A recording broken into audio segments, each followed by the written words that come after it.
Siapa?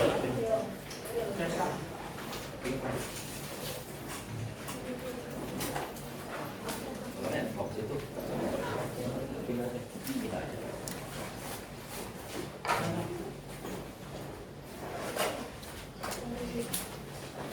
Enggak, kamu situ aja biar lebih gampang lihatnya. Kan kepalanya kabelnya kan? Nyampe ya? Enggak nyampe Pak. Ini Pak kabelnya. Mana kabelnya? Sudah. Kabel. Terima enggak? Saya tadi bahasnya terlambat.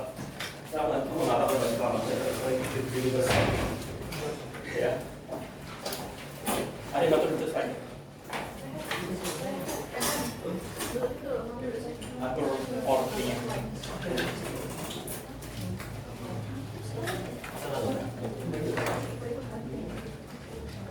Jangan lupa ya, pasti absen waktu di situ merekam ya.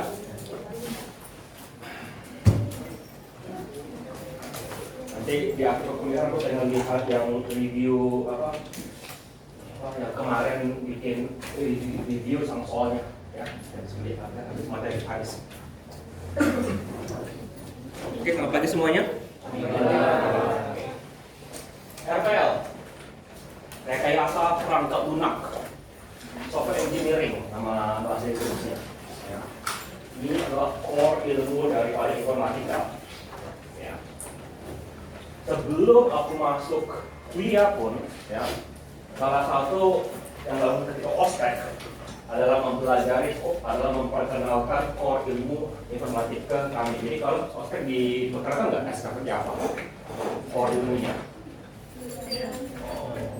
Berarti itu 7 hari ospek, 7 hari mempelajari cara kuliah. Ya, kira-kira materinya apa, bakal masuk, ya, gimana cara kuliah dan lain-lain. Salah satu yang diajarkan dan selanjutnya adalah moto IMF, black box. Jadi dulu wajib hafal, sekarang sudah hafal lagi. Ya. Lalu ditekankan sekali RPL ini dari awal sampai akhir perkuliahan.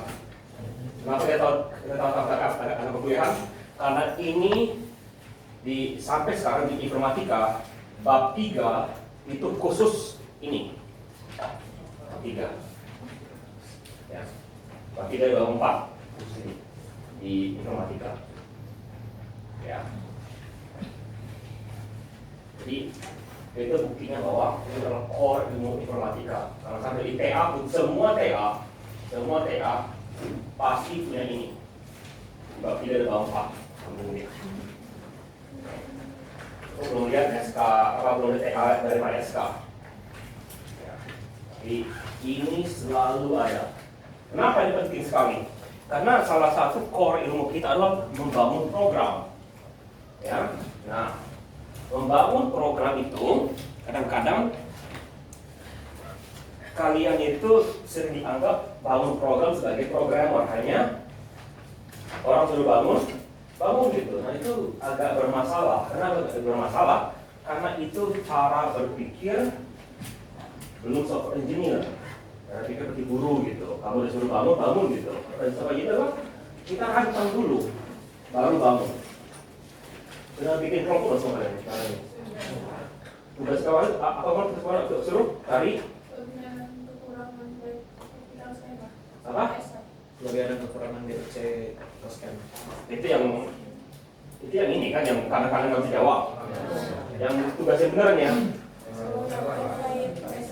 Saya apa? Oh, oke, betul ya. Oke.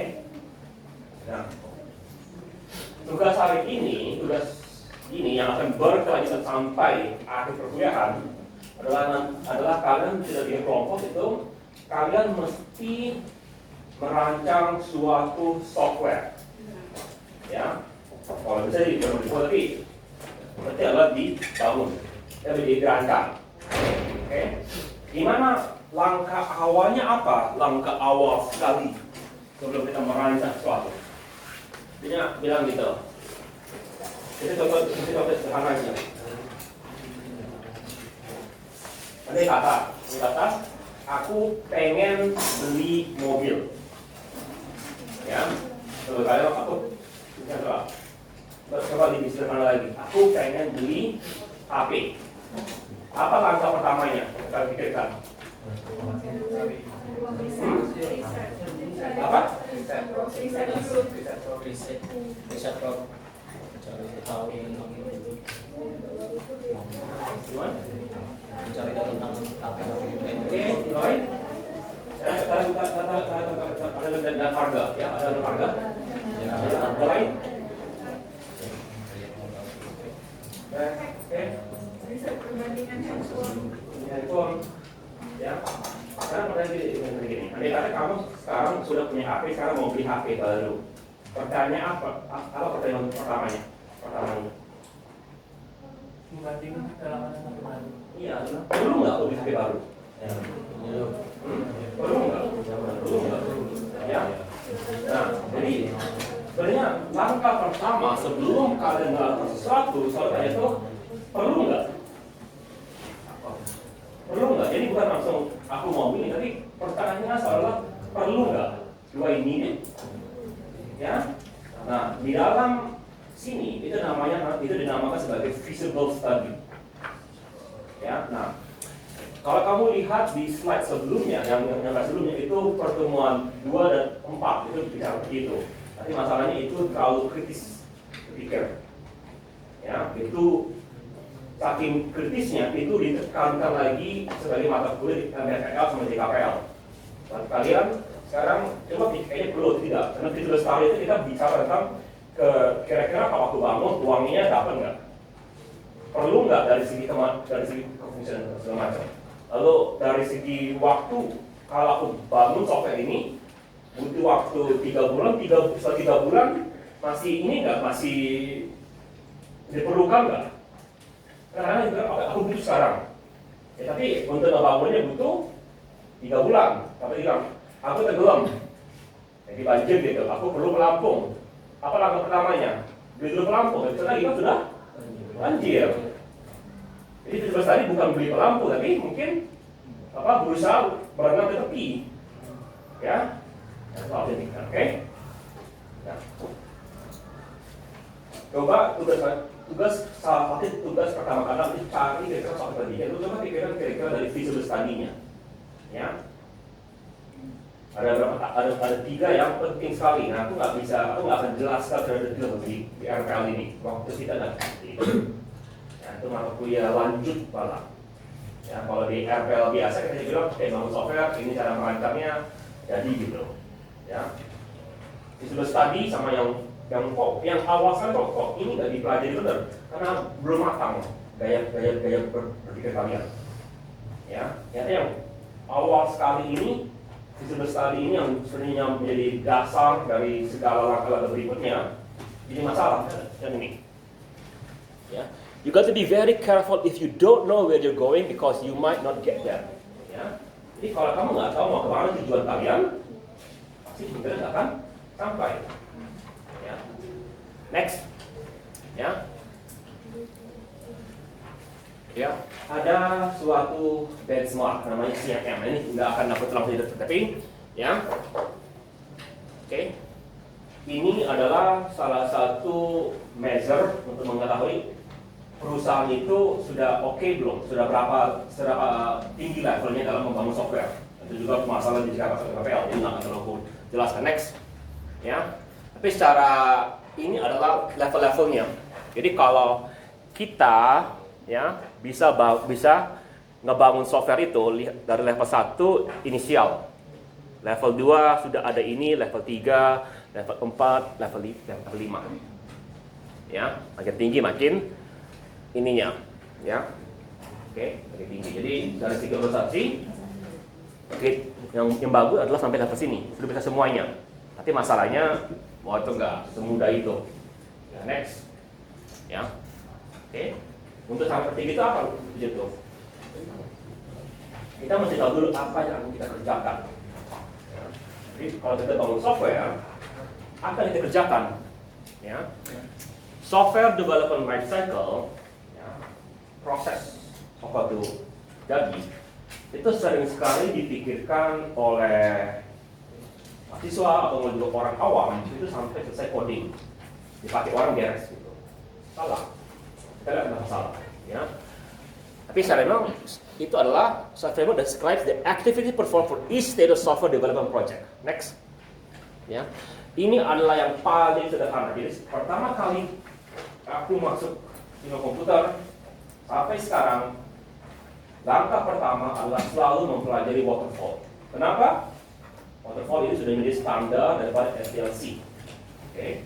Yang lainnya, yang kita lihat, ada agile segala macam, itu adalah pengembangan daripada waterfall ini. Jadi kalau ini ada masalah, kita perbaiki, tambahkan ini di waterfall. Kali ini masalah, tambahkan ini di waterfall. Lama-lama dia jadi semakin lama semakin kompleks, semakin efisien ada bilang. Tergantung mau efisien mau kompleks. Tapi langkah awal selalu mulai dari sini. Ya, kita mulai dari requirement. Nah, ini ada mana feasible study-nya? Pastinya ada feasible study kan? Nah, ini masalahnya. Jadi orang karena ini adalah tua, ini sudah tua sekali. Ya, waterfall ini. Ya. Orang waktu pertama kali bikin, mereka nggak tahu bahwa sebenarnya di sini ini mestinya ada feasible study. Sekarang orang bilang feasible study itu ada di dalam requirement. Tapi kalau dulu nggak, hanya bikin aku butuh ini, sekarang kita bikin requirement. Kita butuh mengetahui apa fungsinya, gimana sifatnya, gimana performa sama interface-nya. Ya. Yang paling sering yang paling minimal dilakukan dalam TAS kemarin adalah kita mesti bikin fungsional sama non-fungsional requirement. Ya. Nah, ini ada banyak tipe. Kalau aku minimal ada 3, non-fungsional, fungsional, sama constraint-nya. Oke. Tapi kalau yang standar cuma 2, fungsional sama non-fungsional. Aku diajar 3. Nah, baru lebih dalam lagi. Oke. Baru desain. Desain ini nanti kalian lihat di pertemuan 6, 7, 8 di mana kalian nanti mempelajari tools atau cara menggambarkan desain dalam software development. Ada use case, activity diagram, sequence diagram. Nah, perhatikan. Diagram itu di informatika mesti ada dalam PA-nya. Oke. Itu bukti pentingnya itu karena di PA-nya itu mesti ada. Dan itu TA-nya tipe apa itu pasti ada ya sifatnya. Aku kurang tahu gimana kalian ke sini karena rasanya aku belum lihat TSK. Karena kemungkinan nggak perlu kalau kalian ada pagar, aku nggak pernah tahu. Ya. Oke, baru habis itu implementation, coding, database, user sama documentation testing. Oke, next, ya. Susah, benar. Lagi. Benar lagi, selesai sebelumnya. Oke, aku lebih. Jadi, nah, waterfall yang asli itu hanya 5. Ini enggak ada sini installation-nya. Ya, ini sebenarnya agak tambah juga. Kalau aslinya cuma ini, requirement, design, implementation, test, maintenance. Oke, itu yang software waterfall yang lama. Tambahannya. Nah, yang sering sekali dilakukan atau salah arti adalah setelah kalian kasih ke klien itu sudah beres softwarenya, SDLC-nya. Masalahnya yang selanjutnya adalah kalian berhenti di sini, implementation berhentinya. Nah, masalahnya begini masalahnya.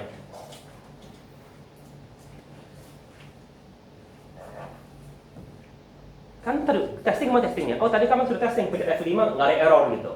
Itu bukan testing, karena itu masih ke jalan. Kamu bilang, oh mobil ini jalan nggak? Pencet dikasih jalan gitu. Enggak kan? Testing adalah kalau kita testing mobil adalah mobil itu ditabrakan, ya di ini ke apa ini ya? Kalau yang kita orang awam testingnya hanya mungkin jalan bisa ngerem, lampu nyala itu kan orang awam, ya. Jadi kalau ahli mobil, gimana testingnya? Oh, mungkin dia pakai alat, laptopnya segala macam, colokin dan lain-lain yang jalan tuh. Ya, jadi testingnya gimana testingnya?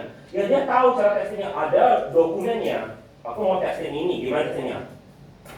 Mesti sekian RPM gitu. Makanya jalan aja tetap sekian RPM. Gimana cara testingnya sekian RPM itu? Ya. Oh, maksudnya kalau digas sekian lama, jumlah karbon dioksida sekian, RPM sekian, suhu sekian. Oke, ini berhasil. Lalu juga mobilnya layak beli gitu. Ya, dan lain-lain. Dan juga nggak cuma satu testing itu. Ya, apalagi testingnya banyak kan? Lalu rotasi roda, gigi, segala macam itu cara testingnya ada. Bukan hanya pencet gas, masukin gigi. Oh, oke gitu. Ada suara aneh nggak? Oh, ada suara aneh. Udah, bagus itu udah. Ya, kalau kamu lihat testing profesional pakai alat khusus. Ya, contoh sederhana aja, saya punya mobil. Orang punya mobil sekarang. Karena aku nggak mau kalian itu orang lain, jangan promosi orang lain. Pernah temani orang tua ke bengkel atau kerja bapak ganti roda? Pernah? Gimana caranya orang pakai roda? Ada alat-alat, ya, kamu ngerti nggak? Kamu udah ngerti alat-alatnya, tapi udah ngerti. Ya, ada balancing, ada spuring, segala macam kan? Ya, di testing gitu kan? Ya, kenapa? Ini begitu juga sih. Kalau kita beli mobil ya, pas lagi testing, pas disuruh apa? Berbekas gitu ya. Kalau pas lagi disuruh drive test gitu kok, jangankan gitu bawa ke bengkel langsung, ini bener. Ini banyak 200.000 daripada kita rugi 500 juta kan? Ya kan?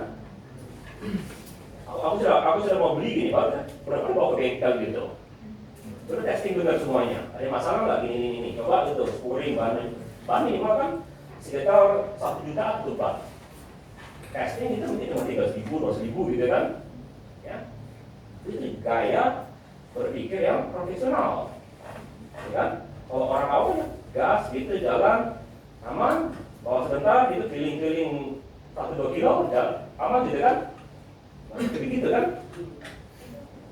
Ya. Kemudian juga software juga testingnya berbeda. Kemudian juga instalisasi. Oh, install di laptop ini enggak. Kalau kita install di server, gimana install di server? Nggak semudah itu. Lalu maintenance. Ya. Nah, jadi ini jadi masalah. Kenapa jadi masalah? Karena mungkin kita coding 6 bulan, masalahnya bagian ini bisa 5 tahun. Kalau kamu nggak punya uangnya, kalau kamu nggak budgetkan itu kalau nggak bikin budgetan untuk ini, kamu bakal tekor gara-gara itu. Oke, next. Ya. Di Botol apa kelebihannya? Gampang dia mengerti, ya, gampang buat ini ya. Gampang tahu milestone-nya apa milestone-nya, ya. Gampang untuk kontrolnya. Ya. Oke, bagus jika quality lebih penting daripada schedule. Oke. Kenapa ini gampang dimengerti? Kan? Kalau sudah ada requirement, baru bisa masuk ke desain. Setelah desain beres, baru bisa coding. Setelah coding beres, baru bisa testing. Setelah testing beres, baru bisa implementation. Setelah testing baru adanya hasil kita hasil klien, baru bisa maintenance. Oke, nanti bagus ya. Next. Tapi masalahnya, ya. Pertama tuh begini. Sebelum kamu bisa desain, semua requirement mesti diketahui. Oh gampang kan? Oh enggak, sama sekali enggak. Ya, ini masalah utama di software development life cycle. Makanya banyak model-model lain. Salah satu masalah utama adalah requirement. Kok masalahnya requirement? Kita Google kan ini, buka ini comics SDLC. Google. Coba Google software development. Komik. Nah, gambar ini. Oke, ini adalah komik yang paling terkenal dari software engineer. Ya. Jadi customer menggambarkan ini ke kita. Ya. Ini yang dimengerti oleh lead project-nya. Dipikir dia tenaga begini, ini cara dimengerti oleh. Kenapa? Yang pertama klien nggak ngerti ilmu komputer, ya. Lead project nggak ngerti bidang daripada si klien. Jadi caranya begini. Lalu analisnya desain dari gambar ini begini, ya. Lalu programmernya nulisnya seperti, ya. Lalu bisnis asisten, jadinya yang bidang marketingnya menggambarkan, wah seperti gini program yang dibikinnya, ya. Lalu yang paling sekali tidak terdokumentasi yang dikerjakan, oke? Lalu ketika dioperasikan begini, ya. Lalu harganya seperti gini harganya, ya, kliennya. Lalu tidak ada maintenance, ya. Lalu ini yang diminta oleh klien aslinya, oke?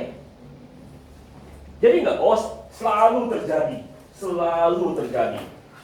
Aku ke klien itu mondar mandir berkali-kali hanya untuk klien itu bicara, hanya seperti itu. Kenapa? Nggak gampang mencapai requirement itu. Ya, nggak gampang mencapai requirement. Mana ke slide? Ya. Ya.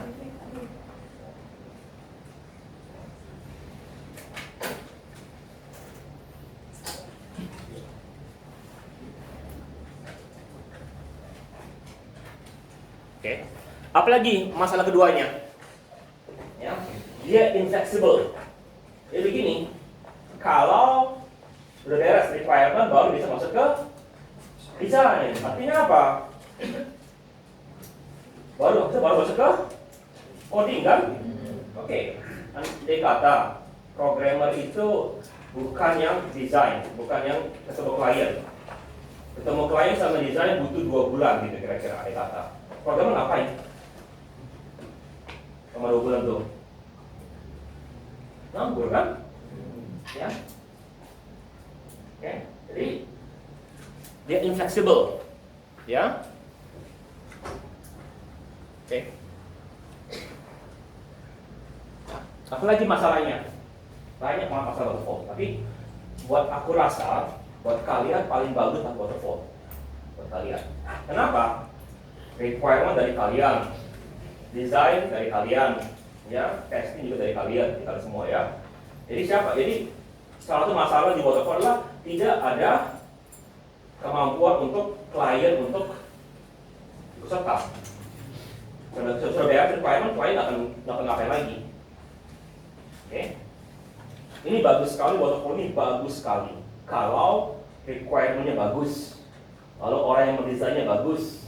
Lalu orang yang coding ngerti desain, ya, atau kalau tidak gampang dimengerti caranya itu, makanya bagus waterfall, ya. Jadi masalahnya, andai kata ya, andai kata artinya kamu sudah mulai coding gitu ya, tiba-tiba klien telepon, tolong dong tambahkan captcha di loginnya, gimana? Masih balik lagi ke requirement bisa bukannya mundur 2 tahap kan?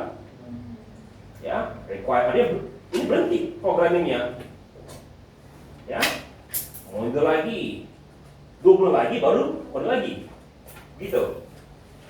Itu secara keras sekali gitu, ya, nggak separah juga, tapi kira-kira kalian punya bayangan, ya, bahwa waterfall ini tidak fleksibel seperti gitu, ya. Next, ya. Kenapa? Kapan kita gunakan waterfall? Sekali lagi, kalau kita sudah tahu produk itu stable, tahu teknologinya, ya, atau version daripada yang baru, sudah stabil produk ininya, kita mau bikin yang update-nya gitu, ya, oke, atau memindahkan dari suatu sistem dari Windows 10 ke Windows 11 gitu, nggak begitu banyak, nggak tahu requirement. Kenapa requirement-nya? Jadi kenapa kok bagus waterfall? Ya kan kalau kita pindahkan dari Windows 10 ke 11, requirement-nya lama nggak berubah requirement-nya, desain nggak berubah. Kali berubah di coding sama testing sama implementation-nya yang mesti ditambahkan sedikit gitu. Ya, next. Nah, ada di sini yang ini kita lihat pengembangannya, namanya VSEP SDLC model. Dia adalah variasi daripada waterfall. Ya. Nah, tiap-tiap bagian ini, ya, tiap-tiap bagian ini, oke, dipasangkan dengan bagian waterfallnya di sini. Oke. Jadi project requirement nanti lihat operation ininya, ya. Oke. Oke. Jadi maksudnya apa? Setiap kali kamu bangun ini, kamu juga mesti ngebangun ininya. Ketika kamu bangun ini, mesti bangun ini. Bangun ini, mesti bangun ini. Bangun ini, mesti bangun ini. Ketika coding, habis itu baru kita mulai jalankan langkah per langkahnya. Jadi setiap kali kamu lakukan sesuatu, kamu mulai dari requirement. Kamu mesti tahu gimana requirement itu akan di testing, atau dilakukan maintenance gimana, kan? Ya, makanya ada yang paling terkenal kalau kamu lihat TA informatika pasti ada gambar namanya RUP. Ya, baik. Kenapa? Budaya informatika dipakai nggak? Enggak. Cuma setiap TA informatika selalu ada gambar itu. Ya, itu adalah suatu SDLC yang jauh lebih kompleks daripada waterfall. Tapi kalau saya bilang testing itu, kapan testing dimulai? Jawabannya testing itu dimulai ketika kalian mulai bikin requirement. Kenapa? Untuk mengetahui requirement kamu sudah benar atau belum, mesti kamu tahu gimana testingnya. Ya, jadi saya begini, bagaimana kamu taunya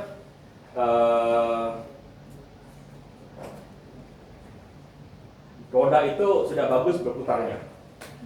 Pasti bikin roda itu berputar kalau sudah sekian rotasi gitu. Oke. Jadi ke sini, ya, mesti berapa puluh jam gitu, berapa puluh hari nggak akan meledak. Gimana testingnya? Ya dituliskan cara testingnya.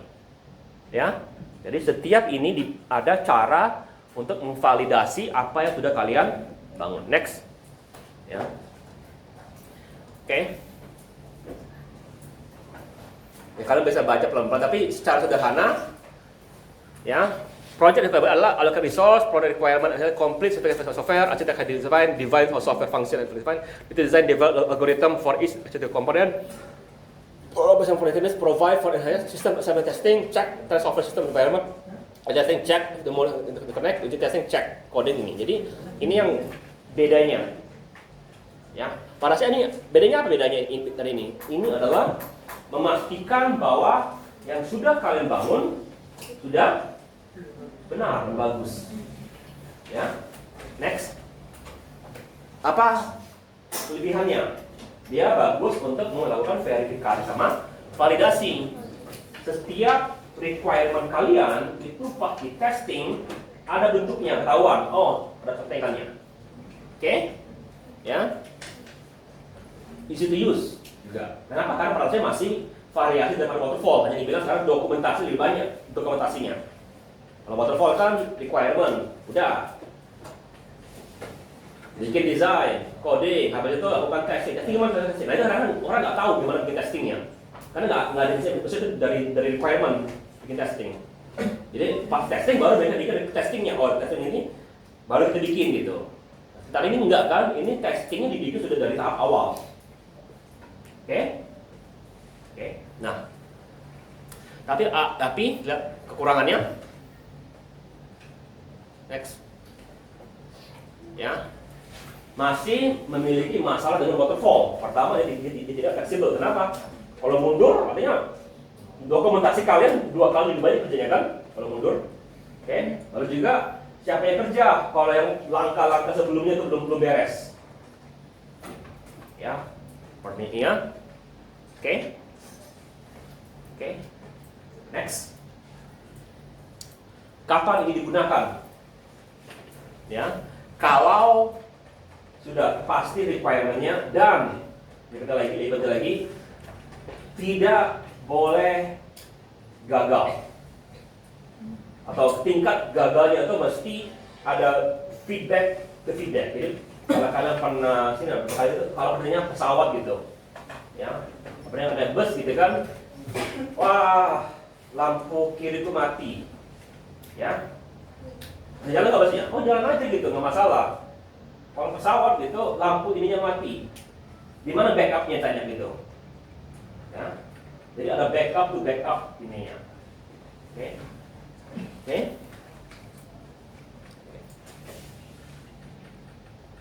Next.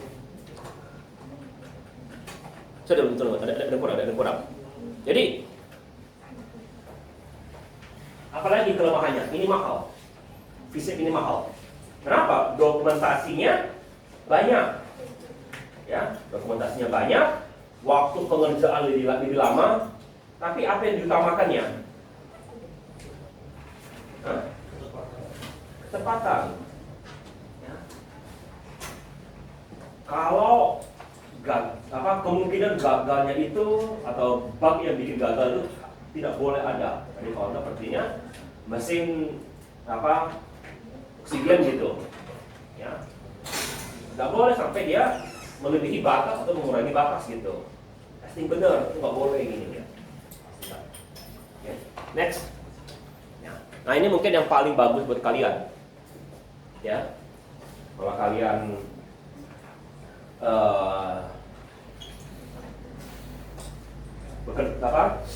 bangun software gitu, yang kalian tidak mempelajari benar rekayasa lunak. Buat saya rasa yang paling benar adalah prototyping. Dan aku juga paling sering pakai prototyping. Kenapa? Karena biasanya klien-klienku minta sudah bisa ada bentuknya sedikit. Ya. Jadi apa tadi prototyping? Ya, pada saat kita pas sudah tahu apa yang kita klien, langsung coding gitu. Oke? Lalu itu dibalikin ke user. Lalu requirement-nya itu mereka lihat, oh ini kurang-kurang tambah gitu. Kita perbaiki lagi prototipe kita. Ya. Sampai kapan? Sampai sudah puas. Tapi artinya balik, kita ketemu, balik, ada balik, ketemu, biar dia sampai klien puas. Habis itu kasihkan hasil puasnya. Gitu. Ya. Seperti ini kan andai kata si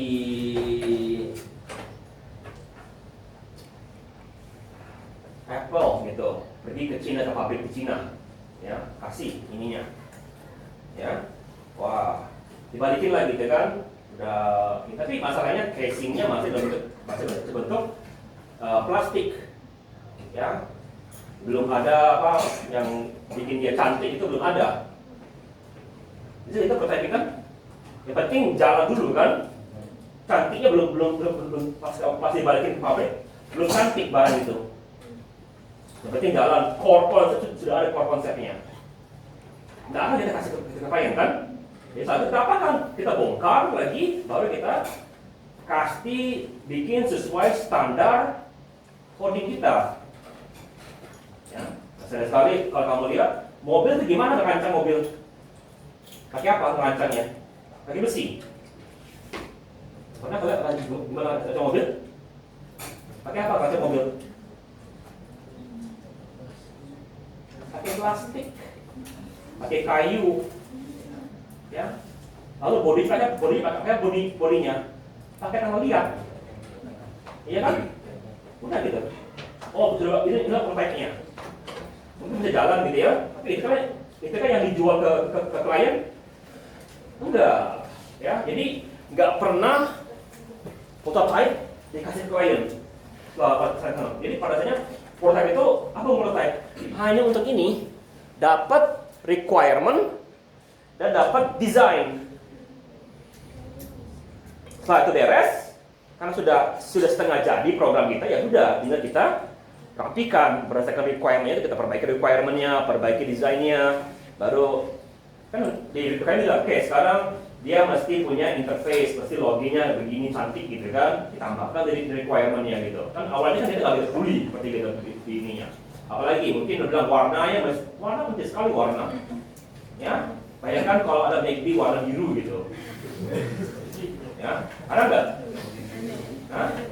Ada McD warna biru. Aku kan sekolah di Kentucky.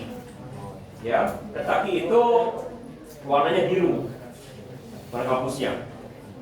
Saingannya adalah Louisville, kampusnya warnanya merah.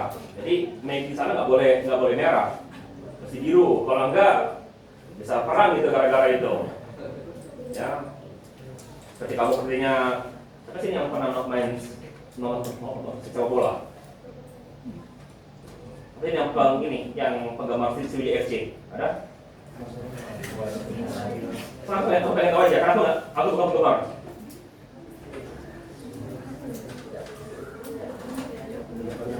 Nggak ada. Apa? Oke, Barcelona. Barcelona warnanya apa? Warnanya apa Barcelona? Biru, ya. Ya, coba kalau kamu lagi di stadion Barcelona pakai warna merah gitu. Kira-kira begitu, ya. Ya, oke lah. Nanti kalian pelajari di IHK. Betul IHK, interaksi manusia komputer. Ada. Nanti kalian pelajari itu kira-kira. Oke, ya next, ya. Ini langkah-langkahnya apa? Ya, langkah-langkahnya primary project plan, ya.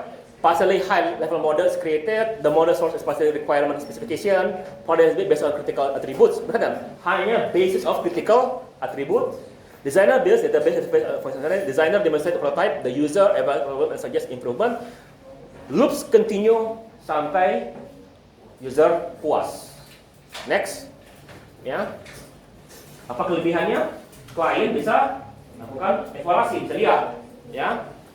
Kita bisa belajar dari customer, karena ini kan sederhana aja, ya. Ini kata ya. Kita biasanya menggunakan suhu itu Celsius kan, ya. Mungkin mereka pakai Kelvin ternyata. Bisa gitu kan? Ya. Nggak bisa pakai Celsius, kenapa? Begini, range temperatur ini akan melebihi daripada berapa derajat ini, masih pakai Kelvin, semuanya gitu, ya. Oke, unexpected requirement itu akan bisa muncul. Flexible design, visible sign and progress, ada yang kita lihat ada progresnya, ya. Next, apa kekurangannya? Ya, sering sekali programmer itu akan coding pasukan klien untuk perbaiki. Ya, klien, oh ya, bagus ya, udah bagus. Maksudnya kita nggak tahu bahwa kita kan hanya tambahkan di situ desainnya yang sebelumnya kita nggak tambahkan, papernya kita nggak tambahkan, tiba-tiba sudah ada. Nanti pas kita mau bangun yang benerannya, ini fungsi dari mana fungsi ini? Tiba-tiba muncul gitu kan? Oh tadi klien minta, kok nggak ada dokumentasinya, kok nggak ada bilang gitu, itu kenapa seperti itu, ya? Oke. Sekali lagi, quick and dirty method. Kadang-kadang kita pengen, oh klien aku pengen warna biru gitu, oh tambahkan warna biru gitu, ya. Oke. Bagus nggak? Iya, bagus. Masalahnya kadang-kadang kita tuh nggak jelaskan kenapa tuh muncul biru, ya. Apalagi masalahnya, methodology. Sudah bagus, kita perhatikan bahwa kedepannya apa yang mesti berkembang, ya. Apalagi yang jadi masalah? Klien lihat, oh sudah jalan website aku, tolong langsung publish. Oh nggak bisa, minimal butuh 1 minggu ke 1 bulan untuk merapikannya. Ada klien, ini kan sudah jadi, tampilkan aja gitu. Ini kan alpha model pada dasarnya. Masalahnya kalau hanya pengen di publish aja boleh publish aja. Masalahnya langsung mau dipakai sama seluruh, mau dipakai sepertinya simak kemarin gitu kan, ini alpha model, langsung mau dipakai oleh seluruh ini. Seluruh mahasiswa mendosen gitu. Hanya karena lihat sudah oke, fungsi ini jalan. Nanti belum di stress test, belum di ini kan semua lagi. Karena bilang kliennya bilang tolong jalankan, kita sebagai itu bilang sudah, tapi bakal ada masalah. Kalau kita nanti jam 2 pagi masih diteleponin sama klien, ini nggak beres, ini nggak jalan, ya kan masih ada belum dirapikan, belum dibikin cantik, belum di database-nya belum di concurrence-nya, belum ininya belum beres. Tapi kan kelihatannya oke, kelihatannya. Ya? Oke? Nah, ada lebih parah lagi. Ya? Ketemu klien perbaiki. Kapan beresnya? Looping terus gitu kan? If klien puas kan? Klien nggak puas, ya looping terus kita ujung-ujungnya. Oke, next. Ya. Kapan kita perlu prototyping. Kalau kadang-kadang requirement-nya benar-benar nggak beres. Ya, klien dengan aku mau website gitu. Ya, kemudian baru ketemu ada dosen gitu. Aku butuh website.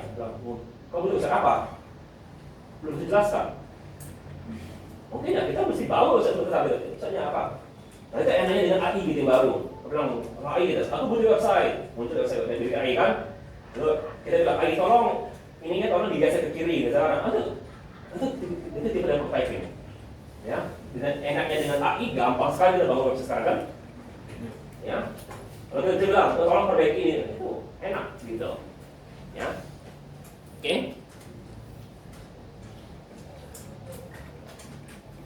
Oke. Jadi di mana langkahnya? Oke. Kita mungkin harus bangun requirement, develop interface, lalu short lived development. Ini uji development, analisis, habis itu ulang lagi, ya, berulang dia. Oke. Next. Ya. Nah, aku butuh website, tolong siapin dalam 3 hari. Bisa nggak? Bisa.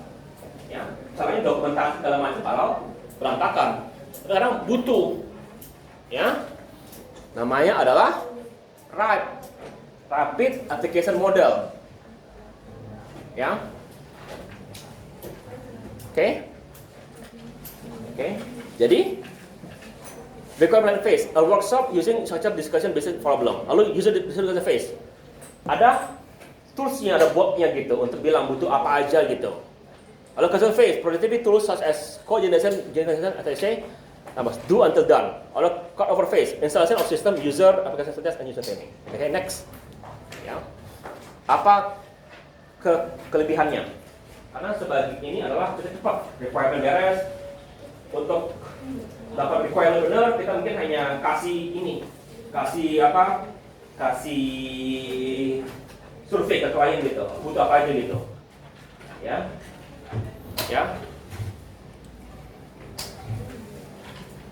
Lalu ada minimize customers, oke. Focus both on documentation to code, ya, documentation to code cepat, using model concept to capture information about basic data process, oke. Next, oke. Apa kekurangannya? Ya, kita mesti cepat kasih ke klien. Ya, oke. How to use legacy system, requirement system that can be modelized. Develop the customer must be committed to rapid activities in an elaborated time frame. Jadi customernya juga mesti tahu. Ya, next. Kapan kita perlu tahu dengan pertama adalah reasonable, well-known requirements. User involved throughout the life cycle. Project can be time boxed. Functionality is increment. High performance not required. Low technical risk. System can be modularized. Oke. Nah, maksudnya apa ini? Ya. Yang graf tadi tidak akan dijelaskan secara detail. Kalau kalian pelajari sendiri. Ya, ini yang sudah waterfall, prototyping itu yang paling gampang dijelaskan ke kalian. Yang langkah-langkah yang selain ini berikut ini akan menjelaskan lalu memberikan kalian keterangan sedikit. Kalian. Oke, kenapa?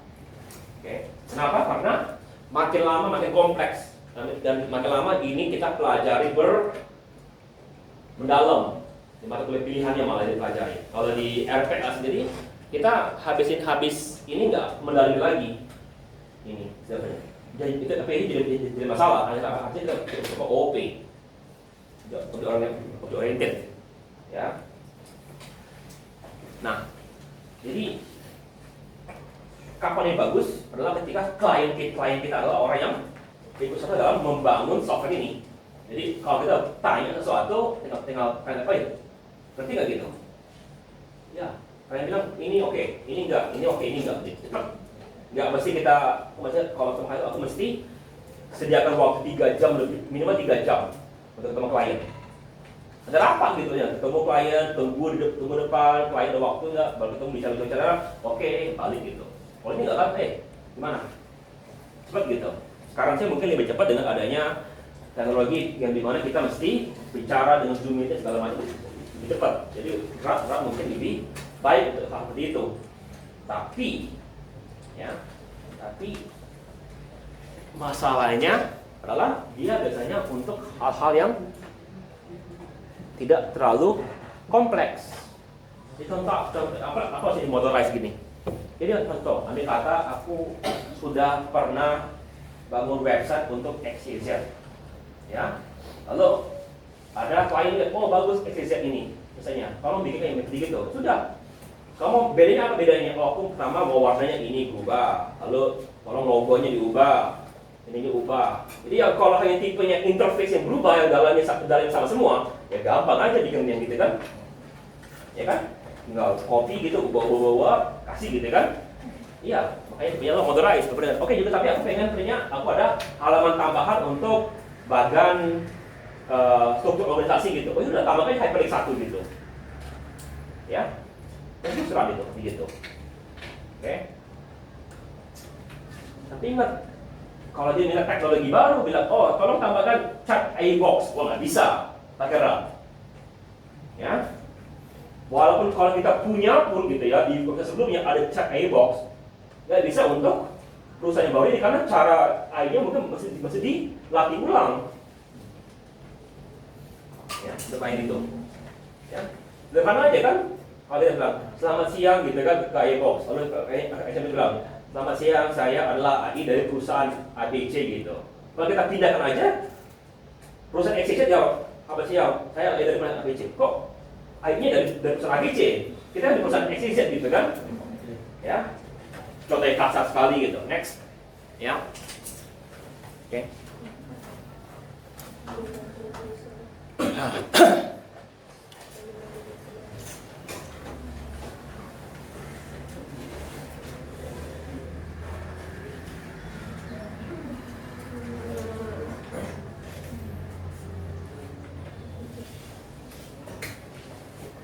Oke.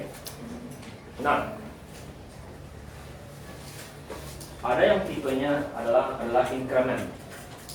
Jadi bertahap. Sekarang baru kamu lihat ada namanya feasible study sini. Ya. Namanya atau sistem feasibility. Ya. Jadi feasible study keluarannya sistem ini keluarannya. Oke. Software final requirement, product design. Nah, jadi gimana? Jadi kalau sepertinya kita bilang, oke, aku mau bangun software besar gitu. Oke, pertama adalah website biasa. Oke, butuh apa aja? A, B, C, desain, lalu kita keluarkan. Oke, habis itu bilang, oke, sekarang aku perlu tambahkan iBox-nya. Bisa nggak tambahkan iBox di website itu? Pelajari lagi. Bisa nggak? Kan nggak langsung bilang, aku mau tambahkan aja, nggak boleh. Ya, kenapa? Karena sudah stabil gitu. Sekarang aja, AI kan mahal bukan dari segi ini, bukan dari segi coding sama ininya. Dia mahal tuh ujungnya dari power. Oke, aku punya server gini, mau tambahkan AI, sanggup nggak power grid kalian untuk jalankan AI itu? Gimana kan? Kadang-kadang mikir, oh, nggak bisa power grid ini nggak cukup power grid kalian. Ya, atau si komputer sendiri nggak support menjalankan AI dengan itu dipelajari, ini satu yang dipelajari itu tadi. Jadi ya oke, bikin lagi, ini lagi, lakukan lagi, ya jadilah yang baru gitu. Jadi pelan-pelan gitu jadi dia. Oke, jadi mirip daripada prototyping sama RAD. Bedanya jadi stabil dia, ya jadi stabil, jadi bagus. Karena pada dasarnya langkah waterfall ini dilakukan berulang-ulang. Jadi software 1,0, 1,1 terus-terusan, ya, next, ya. Jadi jenis sekali adalah kita rancang dulu yang penting dulu dirancang. Kenapa? Seperti kalau jembatan itu, apa yang paling penting dibangun? Fondasi dulu kan?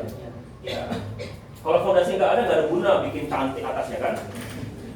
Mau fondasi gitu, berinkremen gitu kan? Oh fondasi beres, oke, ya.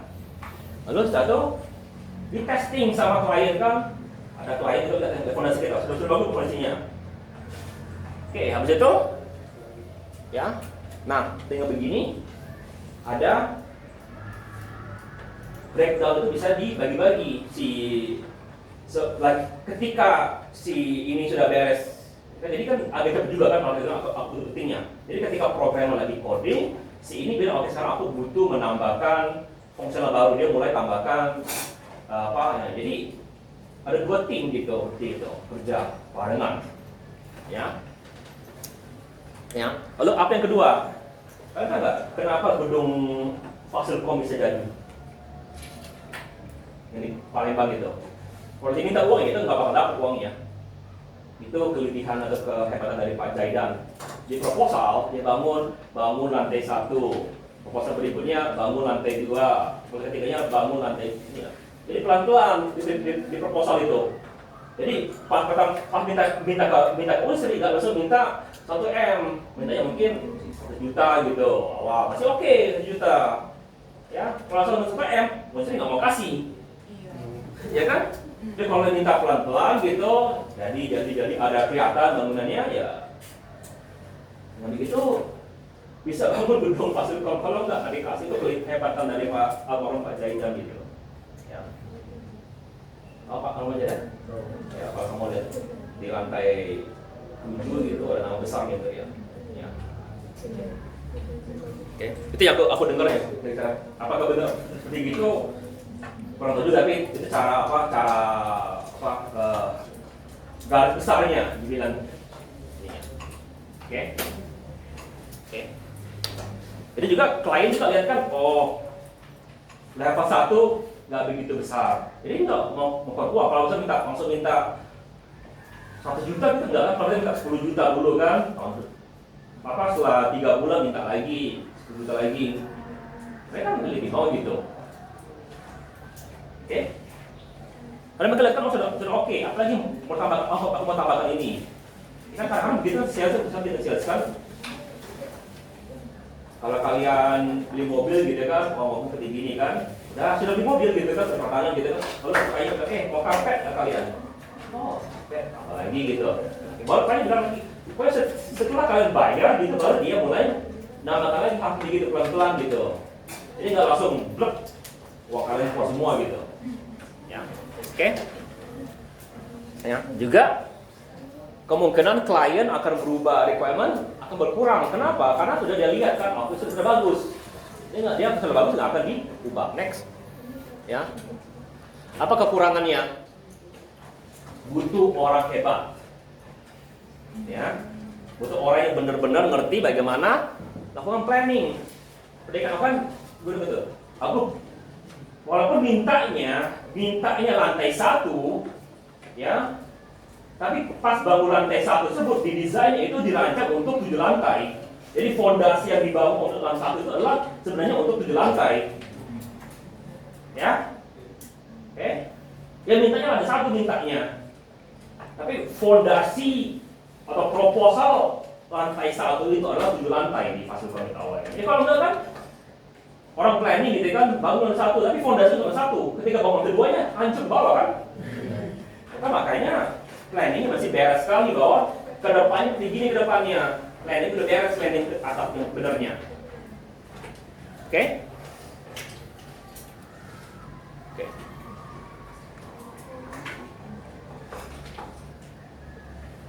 Ya, sekali lagi. Requirement ini mesti kira-kira ke depannya bahwa ini bagus 7 lantai, program itu bakal wujud seperti ini walaupun kita hanya perlihatkan yang kecilnya. Ya, atau paling tidak mencerminkan dia bakal ke depan seperti apa. Ya. Oke. Apalagi?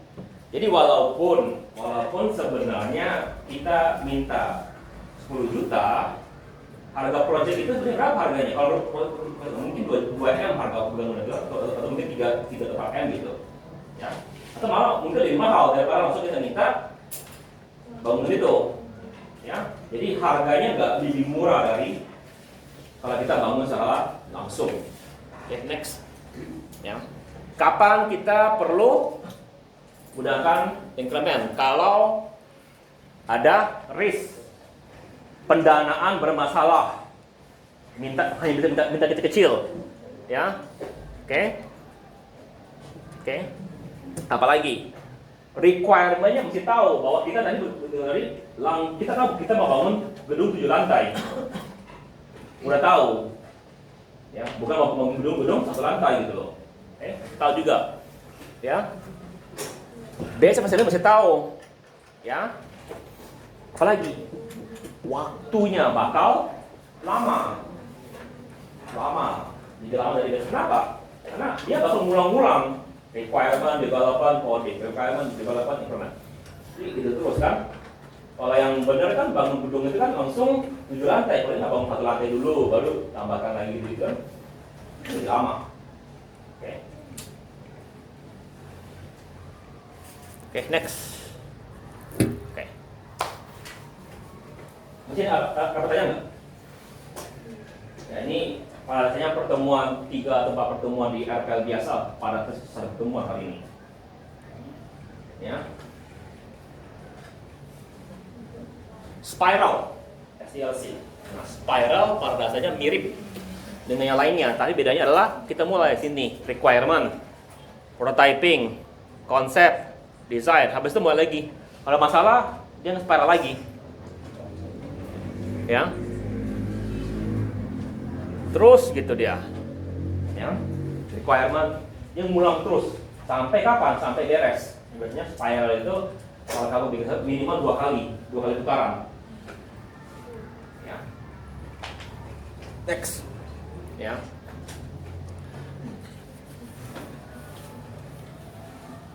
Oke.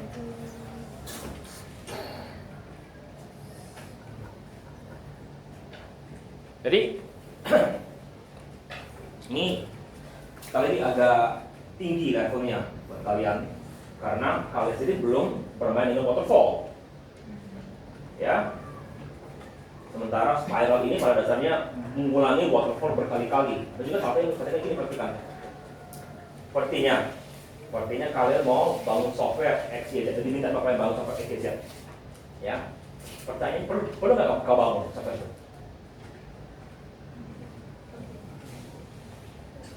Perlu nggak kalian bangun?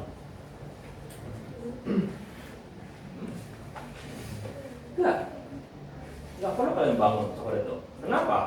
Ingat, kamu adalah software engineer. Itu sama seperti bilang kalau kamu adalah arsitek, perlu kamu yang bangun rumah itu.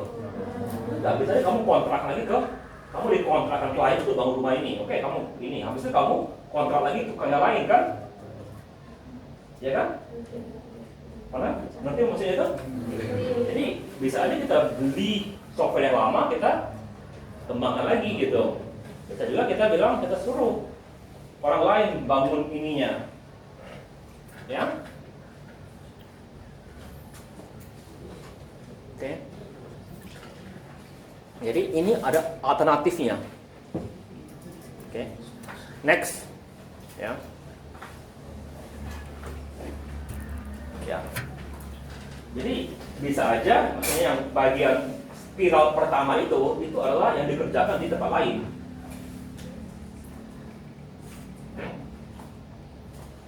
Spiral kedua mungkin baru kita gitu mengerjakan.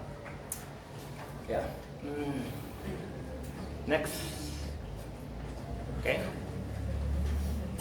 Jadi apa? Create design, review design, develop code, inspect code, test product. Sederhana kan? Sama persis dengan waterfall kan? Next.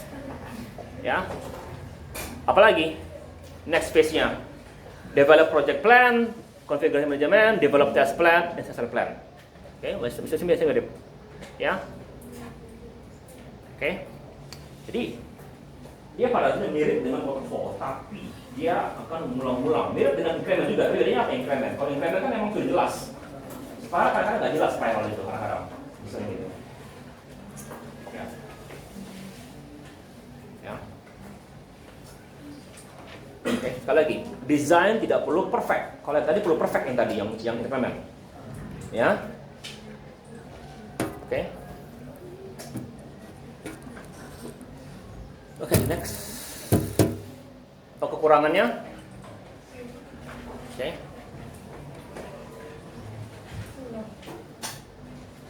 dia lebih kompleks, karena kompleks dia. Time spent for everything is too large for small, jadi ini nggak begitu bagus untuk project kecil.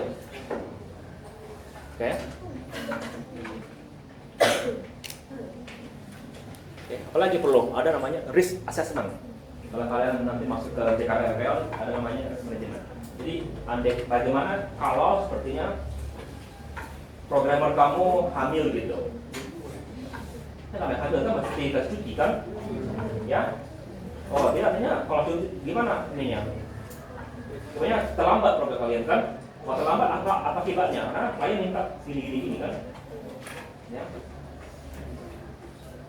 Apalagi masalahnya, spiral bisa ngulang terus, nggak bisa habis. Beda tadi dengan yang prototyping. Ya, makanya tadi mundur lagi. Mundur lagi gambar tadi gambarnya, gambar tadi spiral. Kayak sini ada namanya prototyping sini, gambar ininya. Ya. Jadi di dalam spiral ada bagian prototyping. Bagus gak dia? Bagus.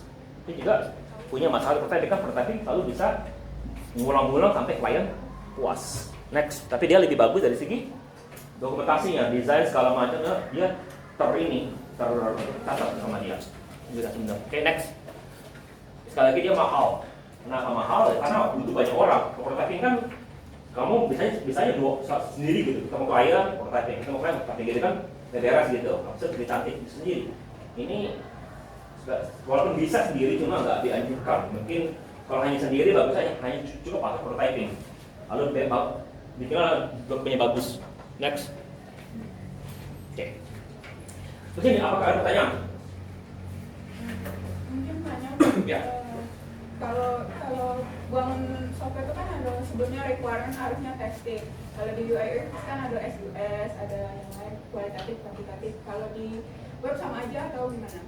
Iya, kalau sama Dan aja. kalau sudah requirement sama desain prototype kan ada tahap testing juga. Apakah sama yang pertama sebelum requirement sama setelah prototyping testing itu?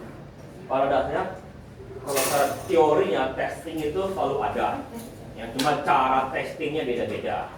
Jadi tool testing kalau kita menggunakan software di Linux sama software di Windows sama nggak tuh sih? Beda kan? Kalau juga kita mau testing website gitu, ada caranya nggak testing website? Ada caranya. Ya. Apalagi website. Kenapa website lebih parah lagi? Karena website ini ada front, ada backend. Nah, apakah sama testingnya? Ya, dengan UX kan ada kuantitatif, kualitatif, SUS, ada skornya gitu. Iya. Outputnya. Ada testingnya, ada semua. Cuma cara penilaiannya, cara men-testingnya beda-beda. Atau gimana cara kita meng-tes motor dengan mobil? Nggak sama kan website software kan? Ya. Ada skornya nggak testing motor dengan mobil? Ada skornya, ada satuannya. Kalian sudah baca Orcom kan? Pelajari nggak tentang ini satuan komputer, gigabyte, ya? Lalu salah satu yang kalau kita belajar tentang teks di maintenance-nya ada namanya mean time to repair, mean time to fail. Pernah dengar itu? Jadi setelah itu begini, kalau kita pengen tahu kira-kira berapa lama sampai dia gagal, dan kalau dia gagal berapa lama untuk perbaikinya, juga masih diketahui. Ya, jadi untuk satuan-satuan itu aku lupa satuan itu apa tadi. Nanti aku cek lagi. Untuk website apa satuannya, untuk software beda satuannya, itu karena beda-beda. Lalu terutama lagi kalau tadi kalau kamu lihat di ini, coba slide yang pertama sekali, yang slide nomor 2.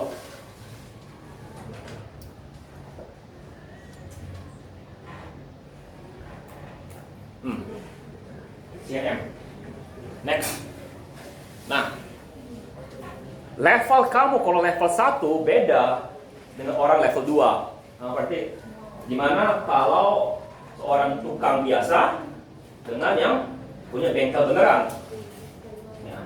Levelnya cara kalau tukang biasa mungkin gimana caranya tes ban gitu? Ambil sabun, lihat gitu, habis itu lihat tekanan angin gitu. Itu cukup deh kan? Kalau punya bengkel beneran mungkin habis itu kita lihat pakai disk, puring segala macam gitu. Ya, level 3. Jadi cara tesnya juga beda-beda, tergantung juga level ini kalian seperti apa. Ya, makanya kalian semua di level situ. Ya, 70% lebih dari kalian sini. Ya. Oke. Ya, oke. Baik. Dua ini ya, bagus pertanyaannya. Jangan lupa ya, catat sih catat tanya ya. Karena mengasuh absennya itu dipakai untuk catat siapa yang ini, yang ngasih pertanyaan bagus. Oke. Ada lagi? Silakan. Kalian diarahkan ke agile sekarang. Ya, ya agile bagus. Sekali lagi kan setiap model ada kelebihan, ada kekurangan. Jadi kamu lihat kan, kapan gunakan waterfall? Kalau ini. Kapan gunakan yang V? Kalau ini. Kapan gunakan prototype? Kalau ini. Kapan gunakan increment? Kalau ini. Kapan gunakan rack? Kalau ini. Kapan gunakan yang spiral? Kalau ini. Jadi jangan semuanya pilih motor, jangan bilang semuanya pakai agile. Iya, agile bagus. Bisa nggak kalau saya bilang, bisa nggak kita semuanya bangun menggunakan waterfall? Bisa semua menggunakan waterfall. Bisa nggak semuanya dibangun menggunakan spiral? Bisa menggunakan sistem spiral. Ya, pertanyaannya bagus nggak gunakan itu? Ya, apalagi dia kan aku mau tulis paper. Ya, pilihanku Word, OpenOffice, Google Doc. Pilih mana? Jawabannya sebenarnya pakai Word gitu kan? Kenapa? Karena sudah biasa jawabannya. Ya, tapi kalau kita bilang mesti apa ini ada program lain lah, mungkin nggak program itu benar. Yang pertama aku kan Euro kali tolong bikin soal. Ya, aku minta pakai Excel. Kenapa? Dia bisa langsung diupload ke sistem. Itu alasannya. Walaupun kalian nggak bisa baca dengan Excel dengan gampang. Kayak aku bilang dua format, satu Word, satu Excel. Ya. Jadi walaupun Word gampang dibaca, Excel lebih gampang masukin ke sistem. Oke? Jadi nggak semuanya one fit all gitu. Ya. Bisa nggak pakai Word untuk masukin ke sistem? Bisa aja. Ada caranya kok upload soal menggunakan format Word. Ada caranya. Cuma formatnya spasi kalian mesti diatur dengan benar, caranya lebih repot. Kalau Excel kan bilang, ini kolom pertama, kolom kedua, kolom ketiga, lebih gampang kan? Kalau aku nyuruh kalian bikin format Word, bisa nggak? Bisa aja, cuma kalian bakal jauh lebih repot. Ayo bilang bikin dulu Word-nya, tinggal satu copy aja gitu. Jadi yang format Word kalian nggak pedulikan, yang peduli hanya format Excel, tinggal copy paste gitu kan? Oke ya? Ya, jadi jangan pikir, makanya di informatika TAISP itu semua menggunakan RUP. Kenapa? Ya, dipaksakan belajar RUP di ini kalian, di RPL, dianggap sebagai yang paling komprehensif. Ya, bagus nggak dipakai? Enggak bagus dipakai untuk TA. Ya, malah nggak pernah dipakai di TA, hanya ditempel aja gitu, menggunakan RUP gitu. Ya, kalau ditanya sama pas uji gitu, bagian mana yang begini? Sebanyak masuk yang nggak tahu SDLC-nya. Kenapa? Ya, nggak ini cara mereka merancang programnya nggak sesuai dengan software development cycle. Maksudnya apa? Tadi kan bilang requirement, design, coding, ya kan? Baru testing, maintenance. Yang sendiri adalah coding, design, baru requirement bikin. Kenapa? Ya karena mereka langsung coding. Sama coding, misalkan aku perlu dokumentasi, baru bikin desainnya, baru bikin requirement-nya. Gitu. Kenapa? Ya karena di ininya diminta begitu. Sudah. Ya. Jadi jangan anggap semua anak informatika ngerti ini, oh enggak. Walaupun core ilmunya ini enggak. Ya. Oke. Mungkin sebagai dari kalian mungkin lebih jago kalian coding daripada informatika kalau kalian sering latihan. Misalnya coding itu skill latihan. Aku sekarang jelas tahu skill codingku rendah. Kenapa? Karena nggak latihan. Ya. Nggak latihan. Pasti yang suka dulu main Dota. Main Dota? Makan. Makan aja, apa aja. Nggak ini. Nggak main Dota. Main apa kalian? Juga Legend.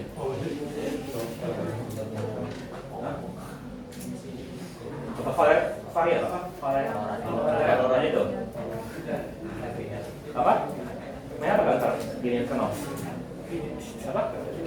Apa?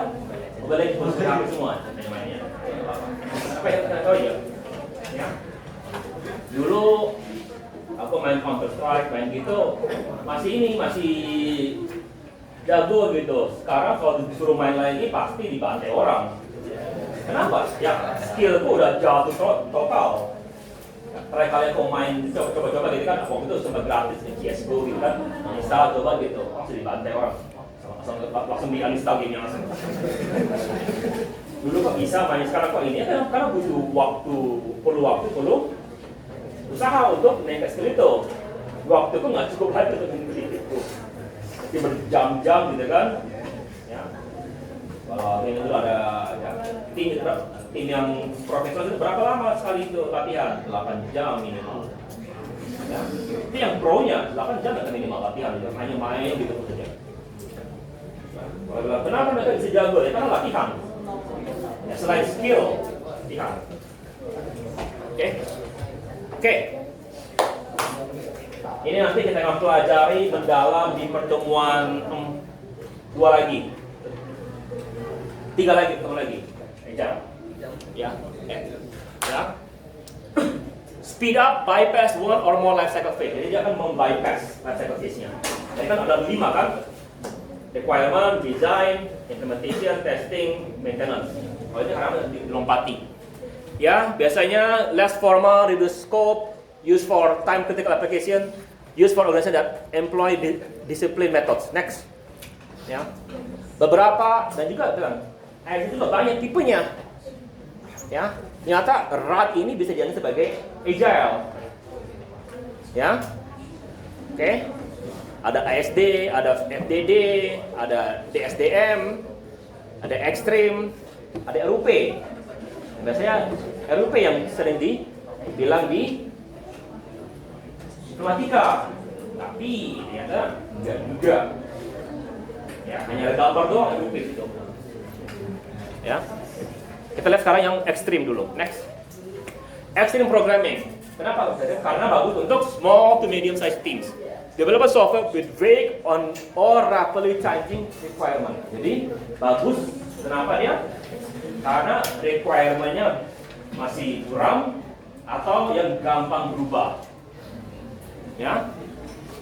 Coding is key activity to the project. Jadi malah ini yang paling adalah codingnya. Communication among teammates is done with code. Ya. Ini bangun modul ini, kita bicara gitu, lihat clock nggak, nggak clock, ada yang salah kalian ini, kasih komennya gitu, ya apa gitu, ya. Life cycle and behavior the complex objects defined in test case again in code. Jadi dikasih requirement-nya begini sebenarnya, requirement ini testnya begini, kita bikin codingnya gitu, jalan, mana test case-nya, masukin, berhasil nggak? Oh nggak berhasil, artinya salah requirement juga, gantung test case-nya. Next, ya. Praktisnya, planning game. Determine the scope of next release by combining business priorities and technical expertise. Small release, put a simple system into production, then release new version in a very short cycle. Metaphor, all development is guided by a simple self story and how the whole system should work. Simple design, system is designed as simply as possible. Remove as soon as extra complexity is removed from it. Testing, programmers continually write unit tests and customer write tests for and features. Refactoring, programmers continually restructure the system without changing its behavior to remove duplicate simplicity. Betul. Ya. Jadi ini beberapa hal yang dilakukan. Oke, pertanyaannya, apakah lakukan dulu langkah pertamanya? Bisa aja. Langkah ini dulu dikerjakan. Ya. Tapi secara tenang iya, 1 lakukan, 2, 3, 4, 5, 6. Ya. Sekali lagi harus ingat bahwa Agile punya kemampuan untuk melompati sesuatu. Oke. Ya. Next. Oke, pair programming. All processing code is written with 2 programmers at one machine. Collectivity ownership. Anyone can change any code anywhere at any time. Untuk cara teori bagus, cara praktek bisa berantakan. Ya, waktu temanku gitu dia punya server gitu, tiba-tiba kok serverku data tuh hilang semua, ada yang menghapus gitu. Ya, control integration, integrate and build the system many times a day. Every time a task is completed. 40-hour week, work no more than 40 hours a week as a rule. Bilang gitu, paksakan jangan kamu lebih dari 40 jam kerja. Ya. Kenapa? Burn out ujung-ujungnya. Ya. Sekarang ini dilompati. Okay. On-site customer, the users on the team and available full-time question. Jadi kita butuh klien kita di situ melihat program. Kenapa? Ya, software itu akan dibangun berkali-kali dalam 1 jam per hari. Jadi 1,1 tadi muncul jam 9, 1,2 muncul jam 3 sore, 1,3 muncul jam 6 sore gitu. Oke. Ya, apalagi penting? Ada standarisasi coding. Kalau sudah belajar coding nggak? Sudah. Pernah bilang X integer gitu? Ya, itu nggak boleh begitu kalau kita gunakan ini. Kenapa? Semua programmer mesti mengetahui standarisasi coding, termasuk penamaan variabel. Kalau aku bikin X di sini, kalau aku bikin X itu, pertanyaan X itu apa X tadi? Makanya masih jelas integer variabel itu apa, nama variabel tersebut. Cara penamaannya jelas. Jadi kalau aku baca gitu, oh seperti ini, aku ngerti variabel itu. Ya, penamaan variabel sangat penting. Ya, oke. Iya, jadi tapi kampanye jadi banyak kode kita. Iya, tapi penting adalah ingat kita kerja dan sendiri. Kalau sendiri pun orang lupa apa tadi nilai X tadi. Ya. Apalagi gini kan, kamu tadi X itu apa X? Nggak tahu, udah lupa. Gimana menggunakan pada bentuk? Ya, oke. Makanya bilang tadi, karena programmer tahu standarisasi, ya, komunikasi antar programmer itu dilakukan dengan coding, karena dia sama-sama ngerti standar codingnya. Aku coding ini, aku bisa baca. Oh, dia ini melakukan ini. Jadi dia tahu, dia sudah coding ini, aku perlu tambahkan ini. Ya. Baik itu? Ya. Artinya apa? Tim kalian mesti bagus. Nggak bisa bilang aku mau pakai Azure hari ini. Nggak bisa kalau ininya belum ada. Ya. Oke. Ya. Next. Ya. Kenapa extreme? Because common sense practice take it to the extreme level. Ya. If code reviews are good, review code all the time. Okay. If testing is good, everybody will test all the time. If something is good, keep the system in the simplest design that's work. If the design is good, everybody will design daily. If STS is important, everybody will work on defining it. If integration testing is important, build integration testing several times a day. If short integration are good, jadi pokoknya gini, kalau ada yang bagus, tekankan itu sampai maksimal. Ya, extreme programming. Next. Ya. Ini kalau pengen lihat ininya referensinya ada seperti slide kan? Next. Ya. Oke. Ada lagi namanya FDD. Ya. Ini bagian dari Agile, FDD. Future Design Driven Design. Ya. Develop overall model, produce class and sequence diagrams from chief architect, meeting and domain experts. Build feature list, identify all features that support requirement gitu. Apa aja feature-nya gitu. Action, result, object. Kita itu kalau kalian belajari benar itu ada cara penulisannya.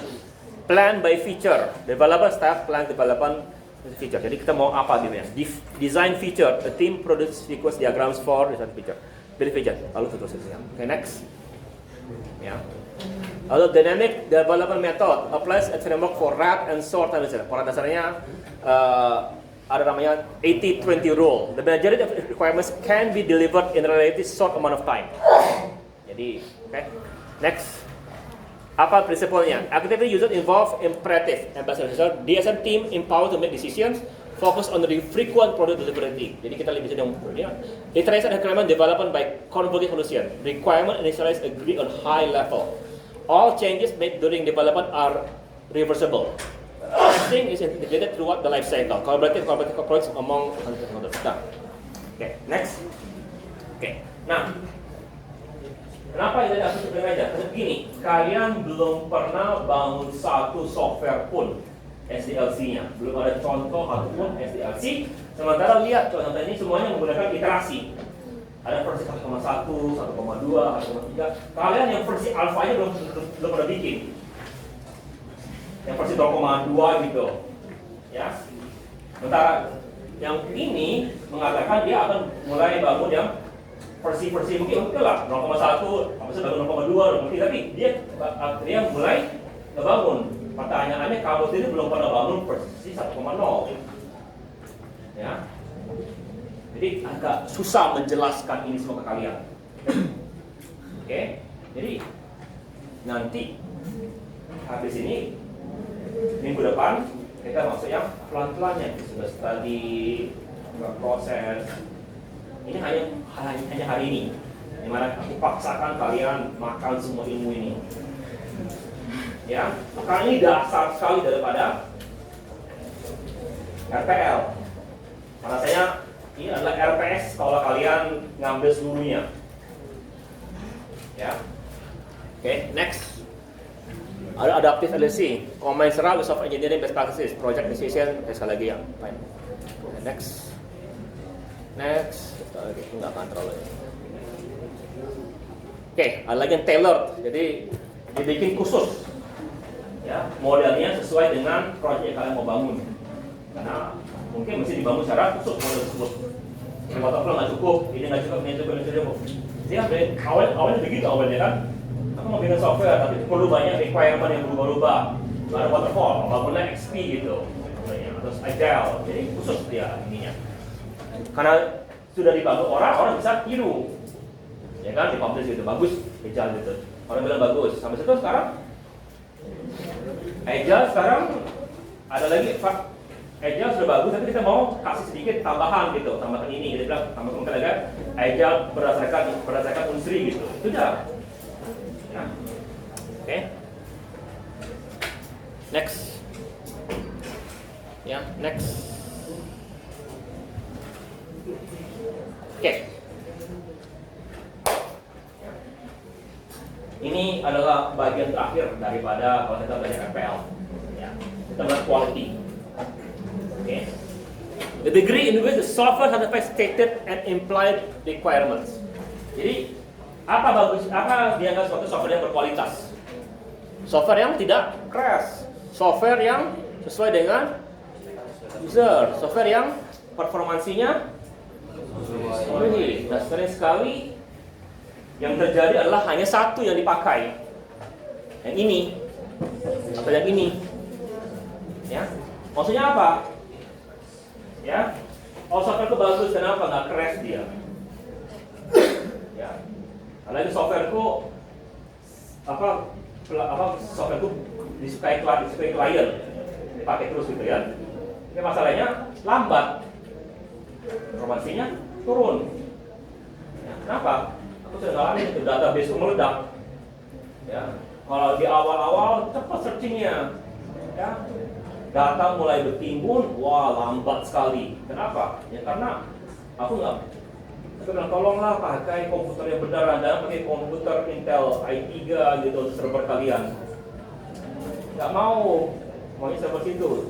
Ya sudah, sistemnya database yang begini, data itu akan bertambah secara eksponensial. Oh hari ini 10, berikutnya hari berikutnya 100, berikutnya lagi terus dia naik. Ya, makanya sound itu enggak, increment eksponensial naik data itu. Ya. Oke. Sekali lagi tapi juga mesti enggak semuanya. Enggak. Nah gitu. Jembatan musik kalau kena gempa 9,9 Richter, roboh nggak? Mungkin roboh. Kenapa? Karena nggak dirancang untuk 9 Richter. Kenapa? Nggak akan pernah, kemungkinan besar tidak akan pernah kena gempa 9 Richter di Palembang. Ya. Tapi kalau di Jepang ya dirancang untuk itu. Ya, beda kan? Kenapa kita mesti bangun jauh lebih mahal, jauh lebih lama, kalau nggak akan pernah terjadi, ataupun kalaupun terjadi gitu mungkin 100 tahun ke depan, ya. Setelah itu bukan lagi urusan aku kalau jatuh gitu. Atau lebih tepatnya begini kalau di software gitu, ya. Ya. Emang sudah saatnya tukar software. Kan sudah 5 tahun kan, sudah satu tukar software. Nggak layak lagi, walaupun nggak ada masalah, performa masih bagus, masih bisa dipakai, tapi sudah saatnya tukar. Kenapa kalian beli HP baru? Masih ada HP lama kalian? Kenapa tukar? Kalau sudah saatnya tukar ya, karena kalian merasa fungsi-fungsinya daripada itu sudah tinggalan zaman. Tapi kan, nelfon masih bisa, WA masih bisa, main game-game lama masih bisa, ya kan? Banyak kualitas itu kan nggak perlu terlalu tinggi. Next, ya. Makanya ada namanya quality assurance plan di KPL. Jangan pas waktu lunak. Kita masih membuat suatu plan untuk memastikan bahwa aktivitas kita sudah sesuai dengan kualitas kita inginkan. Next, ya. Apa itu? Mulai yang paling adalah testing. Dan bilang kan, oh enggak, BKPL mulainya adalah mungkin dari sini. Ya. Mesti kita tahu gimana reviewnya, gimana validasinya. Ini malah dari sini testing semua ini kapan kita lakukan? Kalau waterfall setelah coding kan? Kalau dicetak enggak, ya. Dari mana kitanya bagus? Fondasi sudah bagus, baru yang lainnya akan mengikuti. Kalau fondasi jelek, yang lainnya nggak akan ada guna. Ya, ini testing. Oke, testing penting. Ya, ini penting. Tapi lihat ini, testing ini pada dasarnya lebih ke ini, jadi memastikan bahwa software itu bekerja sesuai yang kita inginkan. Belum tentu itu yang menjamin kualitas. Karena itu adalah kita masih tahu apakah ini sesuai dengan keinginan klien. Next, ya, habis ya, oke, ya.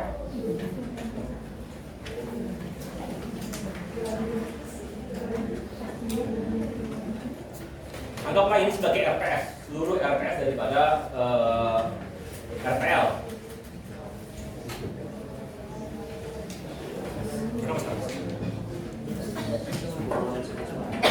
Oke. Coba sebelum kamu itu soal yang kemarin. Soal.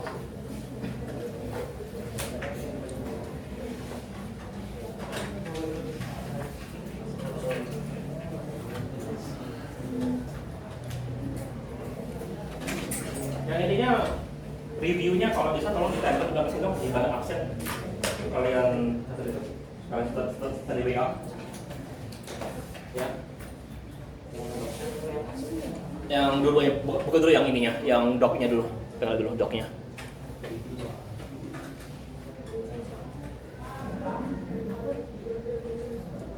Satu. Karakter utama produk perangkat lunak yang baik adalah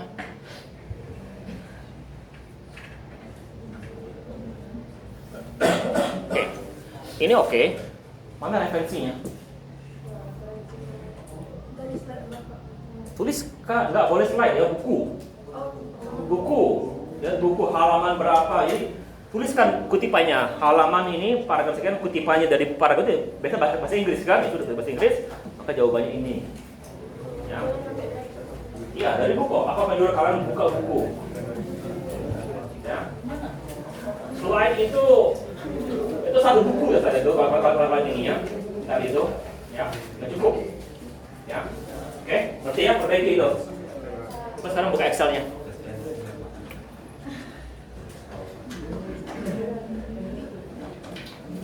Oke, coba lihat MC oke, ini oke, answer. Oke, nah ini di sininya. Oke. Ini habis ini kasih pagar juga. Yang ini hanya keterangan ya di sini. Kenapa gitu? Hanya kita lakukan aja. Yang di sininya, nah sini ini kasih ini juga kasih komen ininya. Itu selalu diawali dengan ini, dengan apa? Garis miring 2 tuh. Pastikan bahwa ini komen. Kalau dia begini, ini jangan sebagai E jawabannya. Ya, makanya ini dikasih ini komen. Ini panjang mestinya, ini panjang. Jadi copy aja gitu. Nggak perlu bisa kebaca kan, kalau Excel kan dia aja gitu ininya. Oke, perbaiki gitu ya. Oke, ada pertanyaan? Pak izin Pak, minggu lalu kan Bapak kalau yang pertemuan 1 jadi tidak apa kalau dia ada slide. Begitu ya kemarin? Iya, Enggak apa-apa. Sudah, bilang slide berapa? Ya, slide berapa aja juga diinginkan. Slide berapa, ketik slide itu tulisannya. Slide. Oke, sekarang buku ya kita ya.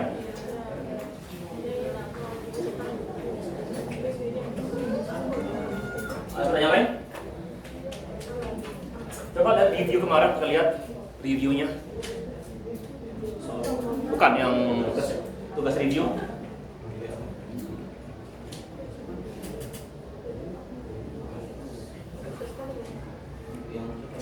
Mana?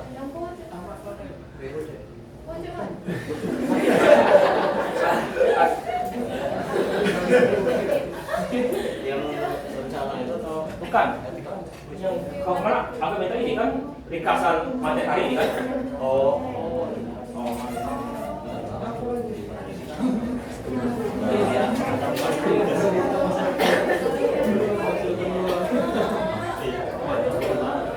Belum ada. Terlewat Pak yang kemarin. Belum bikin ya. Siapkan. Oke, dicari.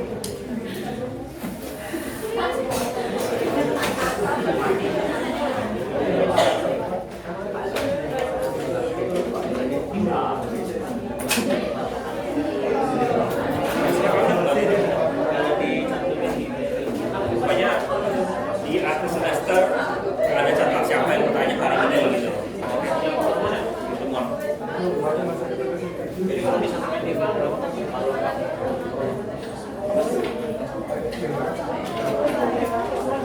Jadi nanti di akhir pertemuan kita punya berapa ininya, berapa si A menjawab, ada 10 gitu. Ya, tapi kalau A bilang Pak, aku ada 11, pertemuan ini nggak dihitung, nah tuh baru kesalahan yang tugasnya. Pak, izin kan Pak, yang soal itu boleh dari jurnal dulu. Ya, slide sama buku aja kita, jangan dari jurnal. Teman kalian nggak punya jurnalnya. Ya, ya, kalau nanti kamu bikin ambil dari soal dari paper ini, aku juga nggak bisa jawab mungkin. Kalau papernya masih bagus sekali. Ya, aku nggak bisa jawab. Ya, jadi gunakan materi yang semua teman-teman kita bisa dapat gitu. Ya. Bukan aku bilang jangan baca jurnal, tapi untuk ininya pastikan bisa dilihat dari materi kita. Ya. Ini nggak fair teman-teman ininya. Oke.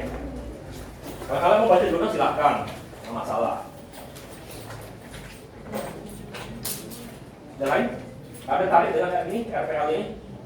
Ini kerja tim berat ini RPL. Jadi tugas kalian hari ini adalah pilih judul, ya, lakukan feasible study dan mungkin tulis requirement apa kira-kiranya. Requirement ya, jangan aku belum jelaskan bagaimana cara tulis requirement.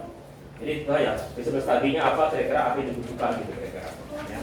Jadi kita kan pelan-pelan Pak perbaiki levelnya. Ini pertama, sekarang setelah dalam materi ini requirement, tinggi requirement yang mestinya. Ya pelan-pelan. Oke? Ada lain?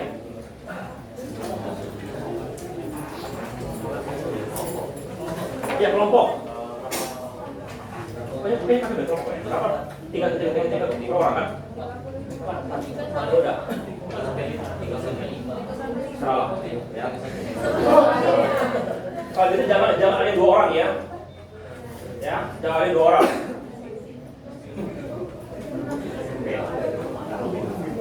Kecuali yang ini, ada sini yang kelompok. yang ikut lomba boleh hanya nempel nama di tugas temannya. Jadi nggak boleh hanya nempel nama. Jadi mungkin ada kelompok yang ada 7 orang gitu, tapi 2 orang tadi hanya nempel nama, itu nggak apa-apa kalau dia ikut lomba.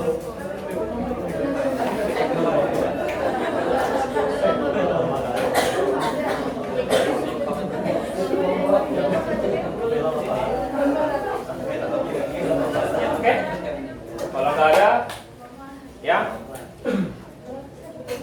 Coba buka slide yang kemarin yang itu slide nomor 2. Ini nomor 3, tinggal 3. File kemarin nomor 3, slide 3. Sudah dikirim semua kan? Dengan buku juga di WA.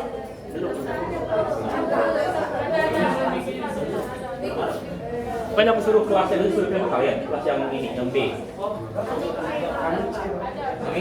Iya, kemarin aku kirim ke B, ini kemarin gagal kirim, nggak tahu kamu. Jadi aku kirim ke B, suruh yang B kirim ke A sama C. Enggak ada.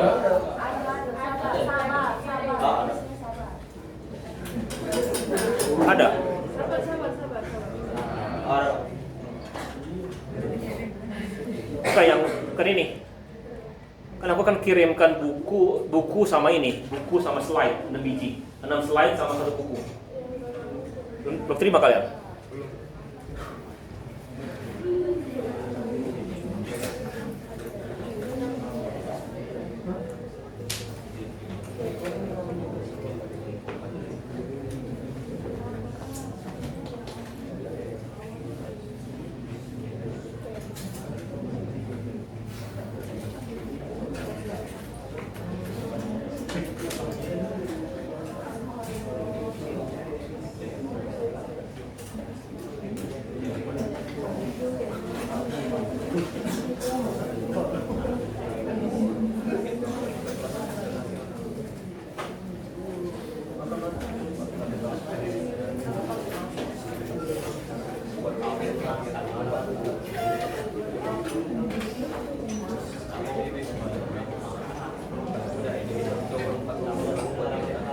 Ada nggak? Coba ada nggak?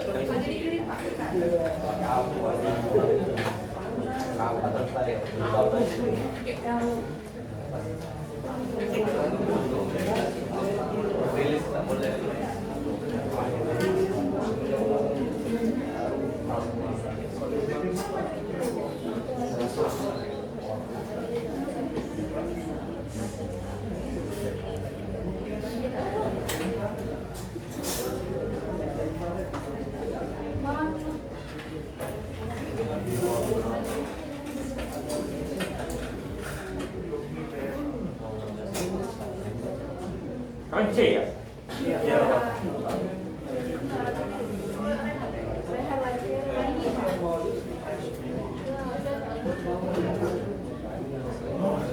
Nah, coba slide nomor 3, buka slide nomor 3. Slide 3, bukanya.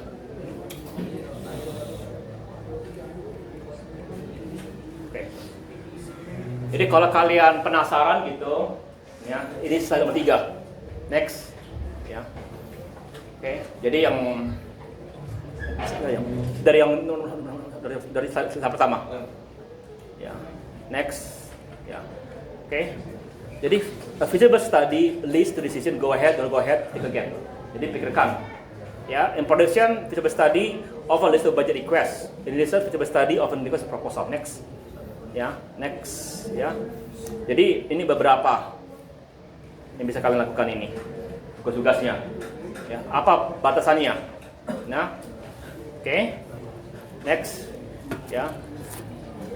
Why are we doing this project? Ya. Next, ya. Example. Apa requirement? Apa resource yang kita miliki? Makanya berapa kelompok kalian? 3 sampai 5 orang. Berapa kira-kira waktu yang kalian sediakan untuk bangun proposal tugas ini? Ya, apa software yang dibutuhkan? Ya, next. Ya, apa tantangannya? Next.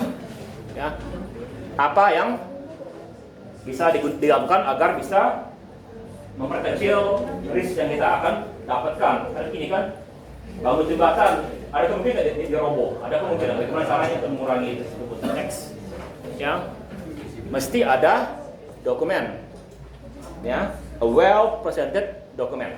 Oke.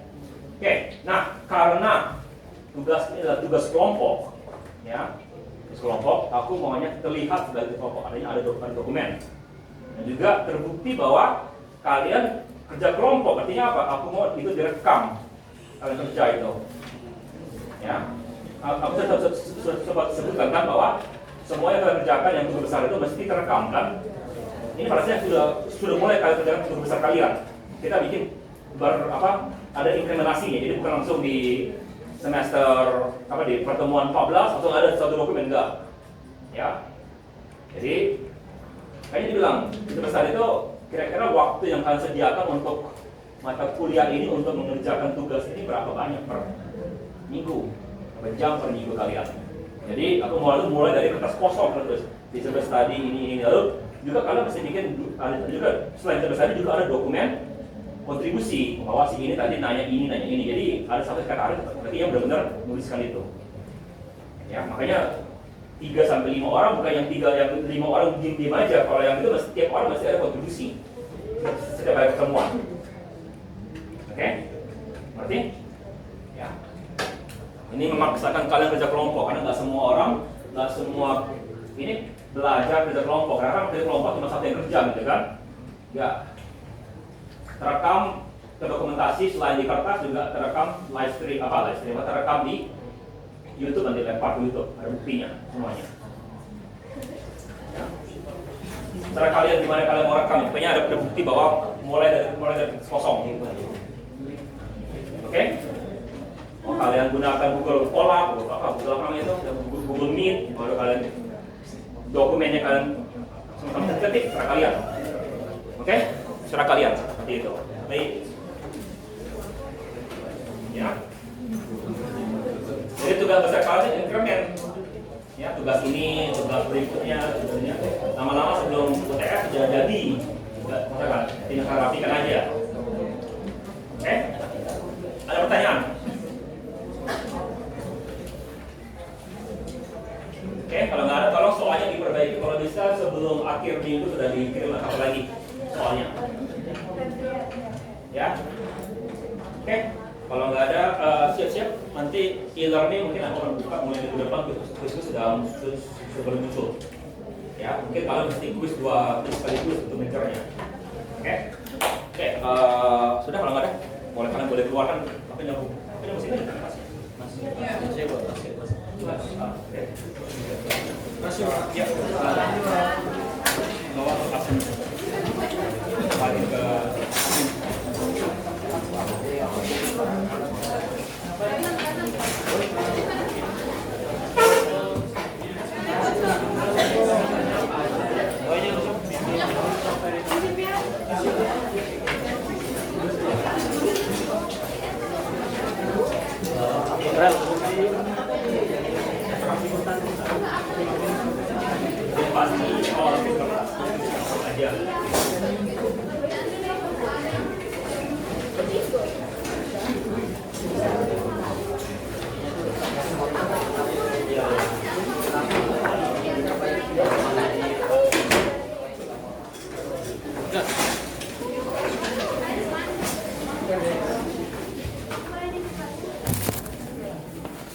Kenapa?